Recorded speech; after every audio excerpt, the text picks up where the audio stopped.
A heavy snowstorm has hit northeastern parts of the U.S.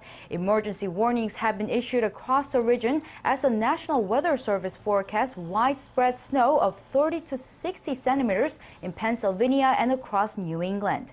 With up to 70 centimeters of snow expected to fall by Tuesday, New York City could see one of the biggest snowstorms in the city's history. Flights have been suspended at major airports, while bus and subway services have been stopped. COVID-19 vaccination appointments were also canceled and rescheduled in some regions, raising concerns over delays in battling the pandemic.